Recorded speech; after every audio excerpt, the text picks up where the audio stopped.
For those of you who don't know me, I'm Valerie Smith, president of Swarthmore College.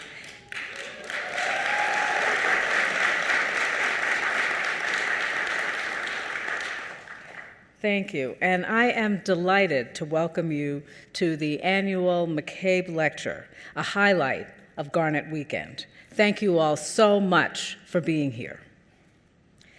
As you know, we have dedicated the 2019-20 academic year to celebrating Black excellence at Swarthmore. Throughout the year, we will explore the contributions of Black Swarthmorians in the areas of activism, the arts, research, pedagogy, and civic engagement at the college and beyond. It is particularly fitting, then, for us to welcome Mary Schmidt Campbell, class of 1969 and president of Spelman College, back to campus today to speak to us about the role of America's colleges and universities in expanding access to educational excellence in her lecture entitled Education, the New Civil Rights. In a few moments, two of our McCabe scholars will formally introduce President Campbell. My job today is to tell you about Thomas B Mccabe, the person for whom this lecture is named. Thomas B Mccabe, a graduate of Swarthmore's class of 1915, was chairman and CEO of Scott Paper Company, chairman of the Board of Governors of the Federal Reserve System, and public governor of the New York Stock Exchange. Mr. Mccabe believed deeply in the value of education and was widely honored for his contributions to the field. During his lifetime, he received honorary doctorates from 15 colleges and universities, including Swarthmore. President Harry S. Truman awarded him the Medal of Merit for his contributions to education, business, and government. Here at Swarthmore, McCabe's name, vision, foresight, and generosity endure. Generations of students have studied in the Thomas B. and Jeanette L. McCabe Library and started and ended their Swarthmore experiences in the Scott Amphitheater, a gift from Mr. Mccabe. The inaugural McCabe Lecture, established in Thomas McCabe's honor, was held in 1986. Since then, the lecture has reflected his commitment to education and his belief in young people's potential to make their mark on the world.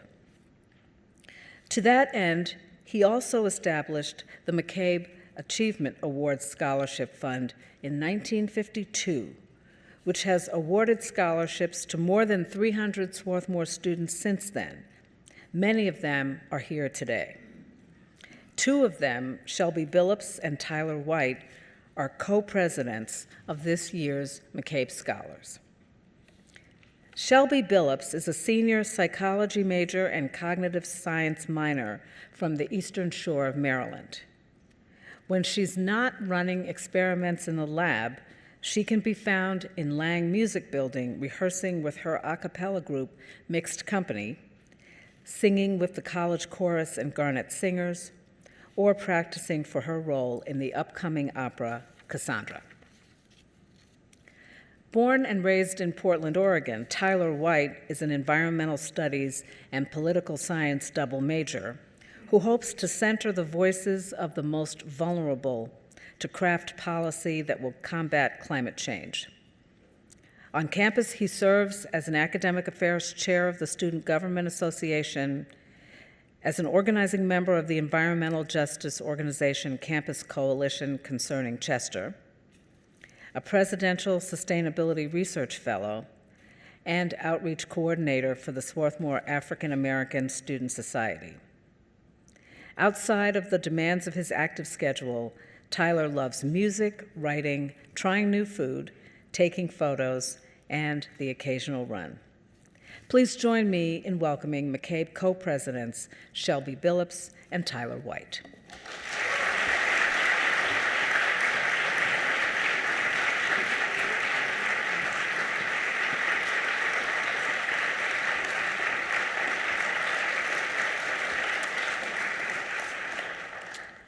Good afternoon, and thank you, President Smith. We'd like to welcome everyone to the 2019 Thomas B Mccabe Lecture. It is our pleasure to introduce this year's speaker, Miss Mary Schmidt Campbell, class of 1969. Mary Schmidt Campbell is president of Spelman College, a leading college dedicated to the education and global leadership of Black women. Before joining Spelman, she served for more than 2 decades as a dean of the New York University's Tisch School of the Arts. An art historian and former curator, President Campbell began her career in New York as an executive director of the Studio Museum in Harlem, the country's first accredited Black fine arts museum and a linchpin in Harlem's redevelopment. President Campbell received a bachelor's degree in English literature from Swarthmore College and a master's in art history and a doctorate in humanities from Syracuse University. She's a fellow of the American Academy of Arts and Sciences and sits on the board of the Alfred P. Sloan Foundation, the Doris Duke Charitable Foundation, the High Museum of Art, and the J. Paul Getty Trust, as well as on the advisory boards of the Bonner Foundation and the Association of Governing Boards of Universities and Colleges. President Campbell served as commissioner of New York City's Department of Cultural Affairs under 2 mayors, and in 2009, President Barack Obama appointed her vice chair of the President's Committee on the Arts and the Humanities. In 2017, she was appointed to serve as a member of the Mayoral Advisory Commission on City Art, Monuments, and Markers in New York City. President Campbell recently completed a book, An American Odyssey, The Life and Work of Romare Bearden, for Oxford University Press. For this work, she received the 2018 Hooks National Book Award from the Benjamin L. Hooks Institute for Social Change at the University of Memphis.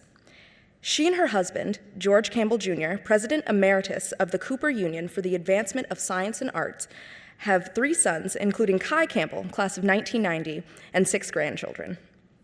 Today, President Campbell will speak about the role of colleges and universities and the role that they should play to expand access to a diverse, inclusive population in her lecture entitled Education, the New Civil Rights. What is the role of America's colleges and universities in expanding access to educational excellence? Please join us in welcoming President Campbell.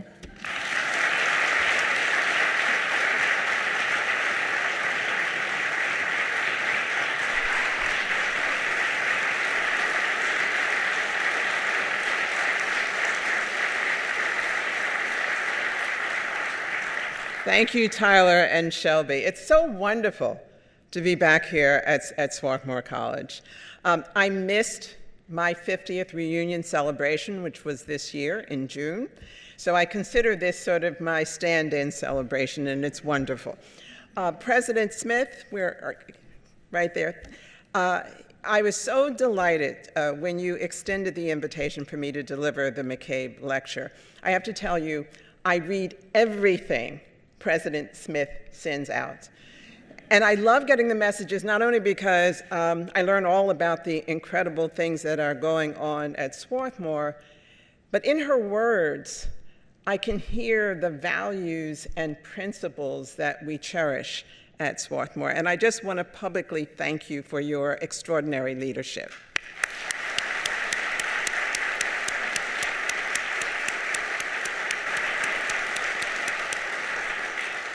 And I can see from the 2 McCabe scholars that I've already met, we are having such a great time having a conversation backstage, that the group of McCabe scholars is quite extraordinary as well. Are you here? Can you stand if the other McCabe scholars are here? I just want to acknowledge them and congratulate them.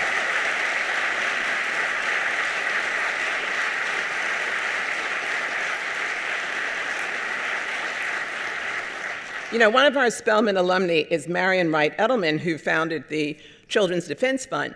And she says that service is the rent we pay for the privilege of being here on this earth. And I'd like to think that when life blesses you with gifts, you have the choice to use those gifts to bless others. And it's wonderful to see the McCabe scholars doing just that. And congratulations to the Black Cultural Center. It was not here when I was here 50 years ago, and I walked over and had lunch at the Black Cultural Center with a group of the students there, and I thought, what an extraordinary place, how dynamic, what a welcoming place it is. And I'm really delighted to see that we are using this occasion to celebrate the 50th anniversary of the Black Cultural Center. Yes.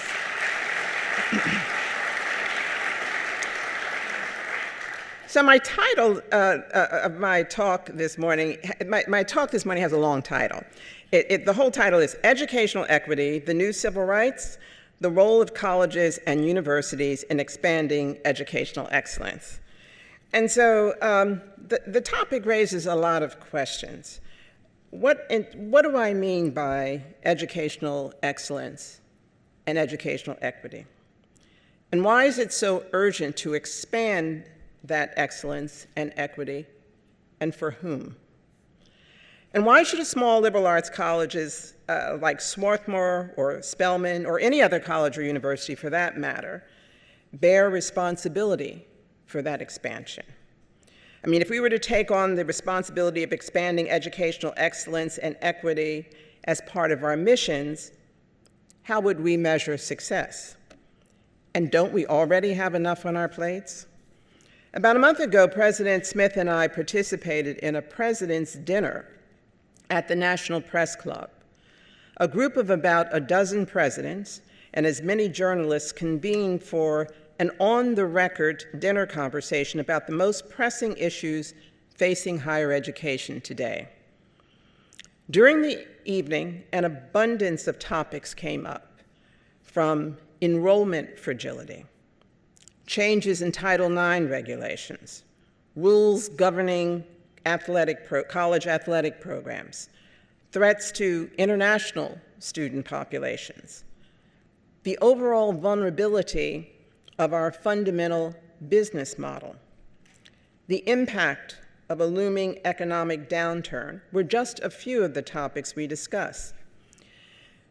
To listen to the conversation that night, you might come away thinking that higher education is a severely beleaguered sector, and that presidents already have an impossible task. Why would we take on yet another challenge?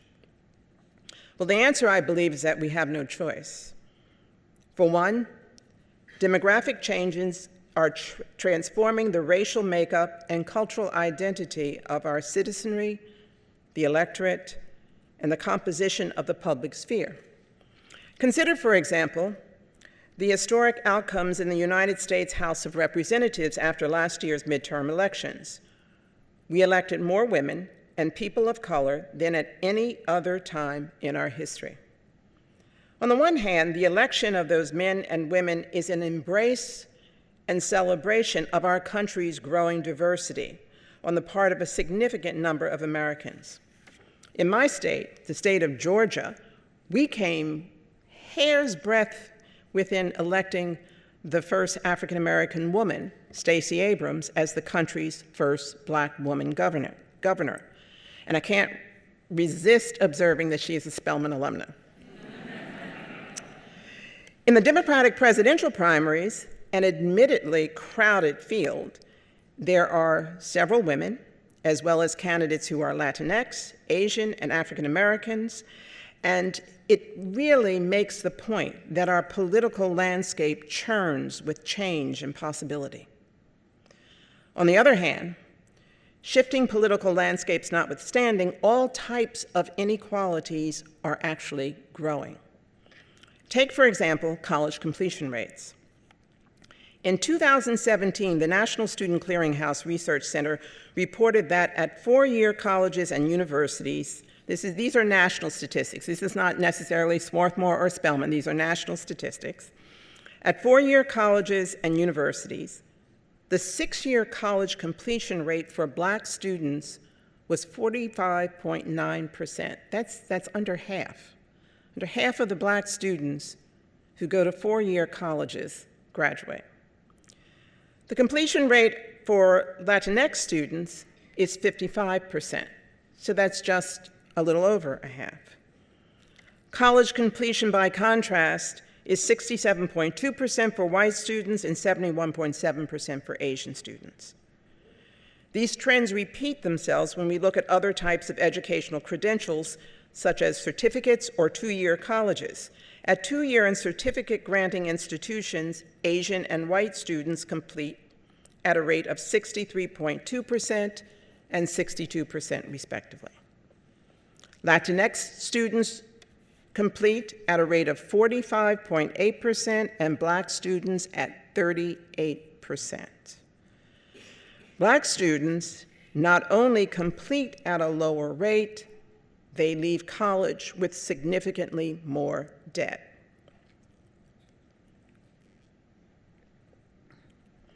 Income inequality is another trend that impacts educational excellence. And income inequality is greater now and growing more rapidly than 50 years ago. A 2013 study completed by Sean Reardon entitled The Widening Income Achievement Gap makes the point. In 1970, families in the 90th percentile of income earned 5 times as much as families in the 10th percentile. In 2013, top earners made 11 times what low-wage families earn. Why does that matter? High income predicts access to excellent educational resources. High-income students are more likely to attend excellent high schools, schools in higher-income suburban neighborhoods that typically have high percentages of white students receive, on average, $53 billion more in public funding than schools in poor, urban, typically Black and Latinx neighborhoods. We know that income is the most reliable predictor of attendance at the country's most selective and academically highly ranked schools. High-income students are more likely to have had experiences that build soft skills necessary for success, not only in college, but in the workforce. Statistics for income growth in Black and Latinx communities, according to a 2017 Forbes.com analysis, predict that income in Black and Hispanic communities will decline in the next 20 to 30 years, as will net worth, even as some portions of those populations grow. Stagnant income and wealth will continue to pose barriers to these communities as they seek educational advancement. This convergence of lagging college completion and tightening economic circumstances comes at a distinctly inopportune time. Our country's workforce needs are changing radically. Those without college degrees will find high-wage, high-skilled jobs foreclosed. High-skilled jobs will depend increasingly on the skills of a good liberal arts education, the possession of an agile growth mindset that can embrace lifelong learning, comfort with complexity, an ability for critical analysis, the capacity to engage in cross-cultural exploration, the ability to solve problems, work on teams, collaborate, and the capacity for creative invention. Imagination, the ability to envision what is not there and move with confidence towards that vision, will be as important a skill as knowing how to code. When I attended Swarthmore, which admittedly was a very, very long time ago, it was permissible not to know what you wanted to be or what career you wanted to choose. Education as a pathway to the world of ideas and knowledge, exploration of the new and the different, and most importantly, exploration of yourself. All of those were paramount. And I would venture to guess that most college presidents still champion all of those reasons for attending college. A rising tide of public opinion, however, questions the value of a high-priced liberal arts college education. They insist that the cost severely burdens families, and the debt that often accompanies a college education unduly burdens college graduates. Why should families and students cripple themselves financially with debt to contemplate ideas and to undertake a journey of self-discovery. The public and our politicians continue to raise their voices demanding that undergraduate colleges justify the considerable cost, time, and debt invested in going to a four-year college. They want to know, what does attendance at our schools at the very least contribute to a 21st century workforce?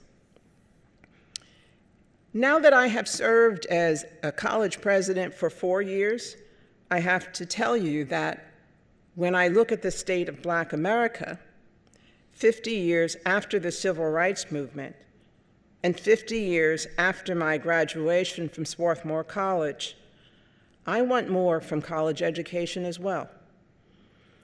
We thought civil rights was a turning point. We all thought that civil rights was going to be a milestone, and that from that time on, things in our country would get demonstrably better. But at every turn, there are mounting inequalities. I'm going to give you just 3 examples. Infant and maternal mortality rates for Black women and children outpace the general population. Since 1970, our population of young Black and Latinx men has been decimated as the prison population has risen by 300%. For virtually every major illness, from heart disease to cancer, high blood pressure, you name it, there are crippling health disparities in the Black community.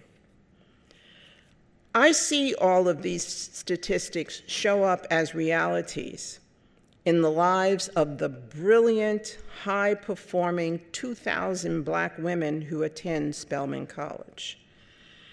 I want to feel that the education that they're getting is a ticket to a high-speed train to social mobility, economic liberation, and multi-generational wealth, as well as a journey of self-discovery. I want for them what Bettina Love refers to as abolitionist education. And I want others to feel the way King did when, in 1963, he wrote the letter from a Birmingham jail and spoke of the fierce urgency of now. But the truth is, we are more divided now as a country than ever, and the stakes could not be higher. Technological change stalks us at every turn. Every high-tech leader, from Bill Gates to Yuval Noah Harari, the author of 21 Lessons for the 21st Century, to Stanford business lecturer Tony Seba, to even one of our Democratic candidates, Andrew Yang, tells us that we are on the cusp of a major and disruptive technological revolution. Whatever has come before the internet, social media, will seem to be modest ripples in the face of the volcanic disruptions to come. We're told that artificial intelligence, machine learning, quantum computing, advances of biotechnology will eliminate in the next 20 to 30 years, possibly 80 million unskilled jobs. Telecommuting, tele-immigration, and robotics might eliminate some white-collar jobs as well. Yang was quoted in the New York Times as stating, "All you need is self-driving cars to destabilize society." And we're about to do the same thing to retail workers, call centers, workers, fast food workers, insurance companies, and accounting firms, end of quote. If ever there was a need for the fierce urgency of now, it is today, right now. Where is our will to change and disrupt all of these trends, these growing inequalities, these growing inequities? The good news is that we have exhibited unyielding will when it comes to education in the past. Spelman College was born out of the will of Baptist missionaries, 2 white women from Salem, Massachusetts, teachers who were determined to come to the city of Atlanta to start a school for recently freed Black women 20 years after the end of the Civil War. They called their school the Atlanta Baptist Women's Seminary. And their school was started in the cellar of a Black church, Friendship Baptist Church, which still is in Atlanta, supported by a Black pastor, Father Quarles. The seminary eventually was named for an abolitionist family, Laura Spelman Rockefeller, the spouse of the school's benefactor, John D. Rockefeller. The Pulitzer Prize-winning novelist Alice Walker, who is an alumna of Spelman, has one of her characters in The Color Purple attend the school in the year 1924. And that character in The Color Purple is writing a letter to her sister. And she describes this school, this Spelman, what had become now Spelman College, as, quote, astonishing. Marshaling their will, women and men, black and white citizens created an astonishing college for black women in the 19th century, a college that continues to astonish 138 years later.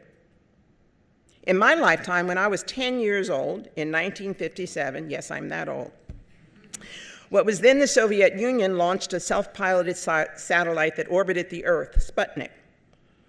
The Soviet Union was our mortal Cold War enemy, and the American public was outraged that they had outpaced us.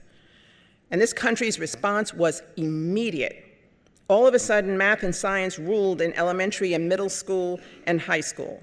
All of a sudden, my elementary and middle schools had a gifted program, and those of us with any hint of talent were loaded up with homework and propelled into accelerated programs designed to make us smarter and better educated.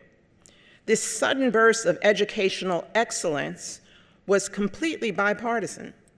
A Republican, General Dwight D. Eisenhower, as president, launched the educational upgrades. The Democratic president who followed him, John F. Kennedy, saw him and raised the ante. Kennedy challenged the country to literally shoot for the moon and be the first to put a man on the moon. The sense of reaching the impossible became a national priority, and education was one of the drivers. Swarthmore College marshaled its will 50 years ago. As I said, this year is the 50th reunion of my class of 1969. And when the freshman class showed up on campus in the fall of 1965, there were about 20 black students. I was among them. Swarthmore's total student population was 900, and our arrival pushed the black population over just 2% of the total student population, and our arrival was a disruption. We disrupted what was then a higher education norm, and that is the practice of our elite colleges in this country of accepting only 1 or 2 black students at a time. By the time we graduated, the college was questioning deeply the kind of place it intended to become. When I was at Swarthmore, we had no black faculty. There were no black staff. There were no black administrators. There were no black members of the board of managers. And that state could not be more different from the way Swarthmore College is today. Here we are, 50 years later, a radically different educational institution, celebrating our 50th anniversary of the Black Cultural Center, celebrating the fact that diversity reigns here. Diversity is the norm. In the student body, the faculty, the staff, the administrative leadership, and the board of managers, your leader, diversity reigns, and it enriches the values and principles of excellence, service, and ethical leadership. So here's the challenge that I've put before us now. I challenge all of us to marshal the will to play a role in achieving educational excellence in the K-12 environment that bridges into our schools. I challenge colleges and universities, large and small, public and private, to take an active role in disrupting the trends that are hamstringing the prospects every day, right now, of students in many of our K-12 schools in our communities. I challenge not only our institutions, but our students, who are motivated to serve and to take responsibility for the students who are coming after them. And so here are 3 ideas I'd like to propose as possibilities for instigating change.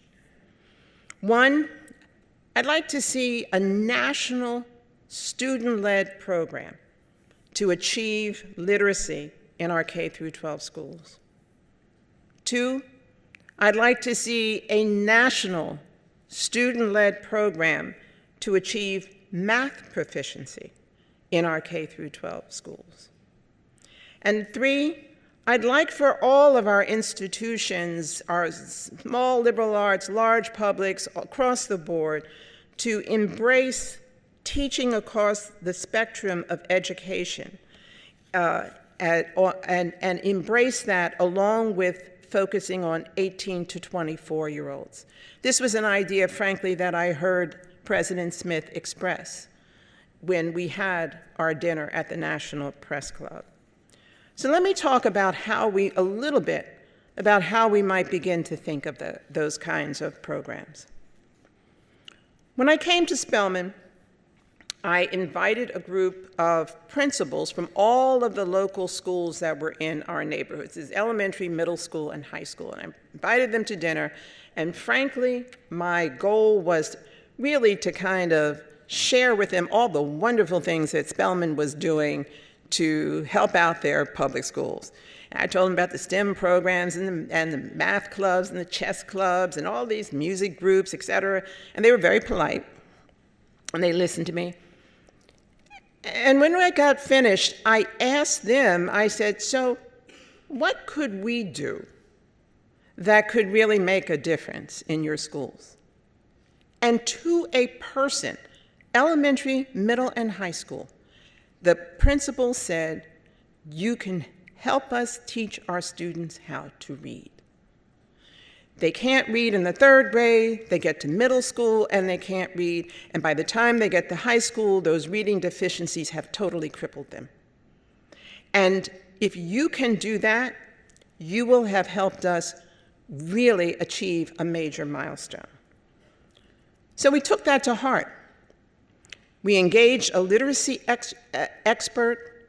We sent out a call to our students. About 150 responded to our call, and we trained them, rigorous training on how to teach literacy. We had approximately 100 students who went through the training and decided they were going to go out in the school. So we sent those 100 school students out to 5th, 6th, and 7th grades to teach literacy.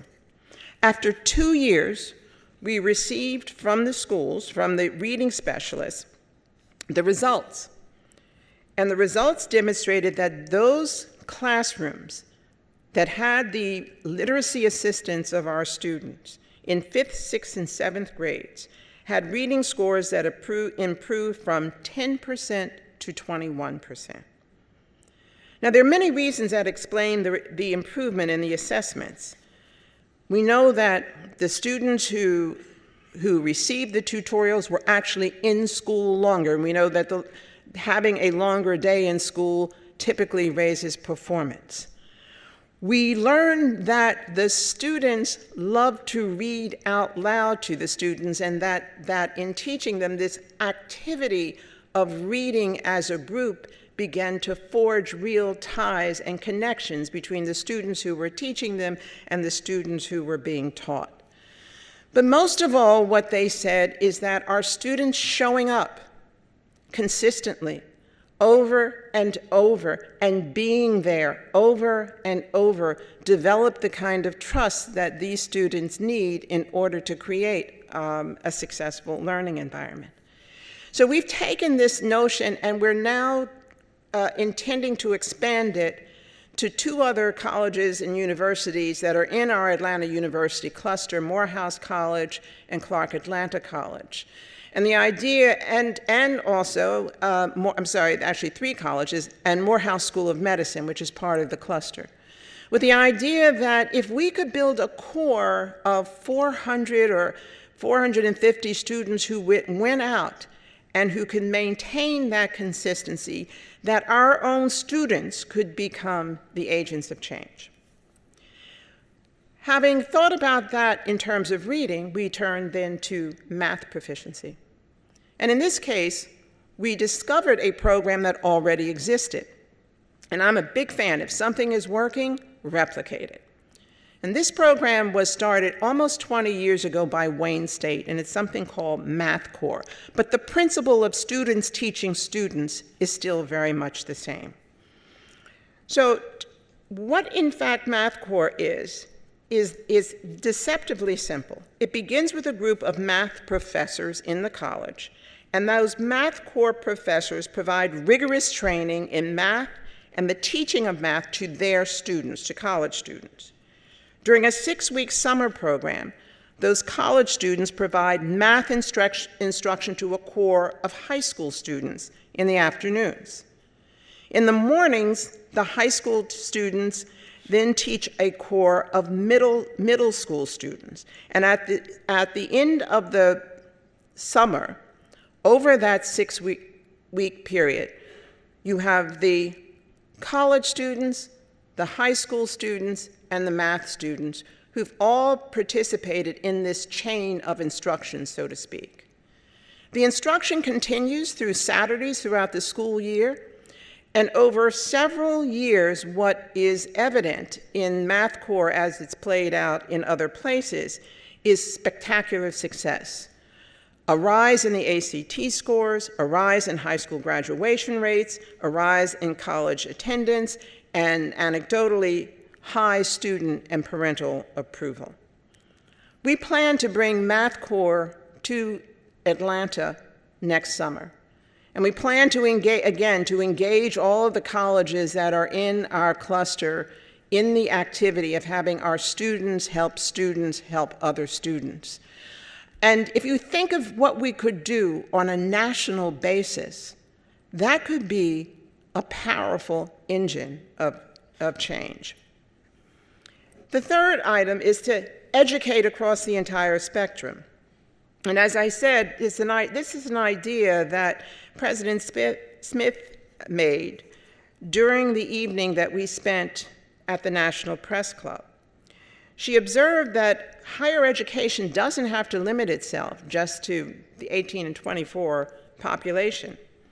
And that, in fact, if we want to truly disrupt the inequities of income and education, we have to be present as institutions along the continuum. So in addition to asserting the presence of our students in K through 12, we need to play a more aggressive role in the education of the non-traditional student. For many years, Spelman has had a program for non-traditional students, but we naively expected those students with families and jobs to be able to attend the same schedule of classes available to our traditional students. But beginning to think creatively how we might offer that program in different platforms, in different settings, to make it possible for the non-traditional student to acquire a high level of educational excellence is something we think is a challenge that we will have to meet in the coming years.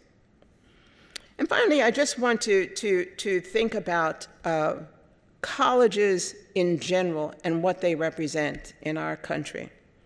The scholar Carol Dweck has written a great deal about cultivating a growth mindset, a nimbleness and agility of mind that allows us to pivot and move as circumstances demand. Institutions that are good, truly good institutions, have to have a growth mindset. And what I love about the college I attended, Swarthmore, and the college I now serve, Spelman, is that they're both devoted to a growth mindset, even as they are stalwart in defense of their longstanding values, mission, and purpose. And what I love, too, is that both Spelman and Swarthmore are communities whose faculty are dedicated to the success of each and every student. One of the former presidents of Morehouse College noted that our colleges should hold a crown over the heads of their students. They should hold a crown and be willing to put in the hard work to help their students grow into the crown. Swarthmore and Spelman are the kinds of learning environments that believe that each and every student can succeed. And we embrace a sense of radical hopefulness in our teaching and learning environments that enables those conditions to prevail. So how would we measure success if, in fact, we were to take this on as a challenge, this challenge to go out and try to grow educational equity in our country? Well, I think we'll know we're succeeding when more high-performing, high-need students not only fill the seats of our best colleges and universities, but succeed to degree completion. We'll know we're succeeding when philanthropists are competing to support those students. We'll know we're succeeding when they master the skills and competencies of critical thinking, solving problems, working collaboratively, and speaking the language of technology fluently. We'll know we are succeeding when those same students not only graduate and go to professional schools and graduate schools, but when they make their way into the rooms where it happens, places like the Supreme Court, they'll challenge the humanity of existing laws. We know we are succeeding when those students enter the research laboratories where the fundamental work of knowledge creation takes place, and the knowledge created is shaped by the very fact that they are in the room. We know we are succeeding when they find their way into the classroom and stand before their students as the possibility their students need to see. We know we are succeeding when we walk down the streets of this country and see a sea of crowns moving with sturdy confidence through the world. Thank you.